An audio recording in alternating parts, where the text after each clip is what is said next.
नमस्कार मित्रांनो, राष्ट्रीय विकास योजना रफ्तारची राष्ट्रीय कृषी विकास योजना म्हणजेच कॅप्टेरिया योजना या नावाने पुनर्रचना करण्यात आलेली आहे। कॅप्टेरिया योजना ही केंद्र सरकार व राज्य शासनामार्फत राबवली जाते आणि यामध्ये 60% वाटा हा केंद्र सरकारचा तर 40% वाटा हा राज्य सरकारचा असतो। त्याप्रमाणे राज्यस्तरीय मंजुरी समितीने मागील वर्षातील दायित्व हे 2024 मध्ये होणाऱ्या योजनांसाठी तब्बल 507.4 कोटींच्या निधीस मंजुरी दिली आहे।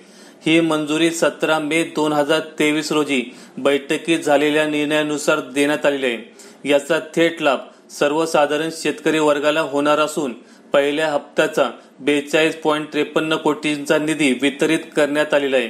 केंद्रीय कृषी मंत्रालयाच्या संदर्भ क्रमांक 3 अन्वये राज्य शासनास अधिकार देण्यात आलेले आहेत आणि त्याप्रमाणे राष्ट्रीय कृषी विकास योजना म्हणजेच कॅप्टेरिया योजनेअंतर्गत केंद्राच्या हिस्साचा दुसरा हप्ता 24.8 कोटी आणि राज्य सरकारच्या हिस्सातील 16.5 कोटी असा 40.13 कोटींच्या वितरणाचा विचार होता। तो 2023-24 मध्ये कृषी आयुक्त यांना उपलब्ध करून देण्यात आला आहे।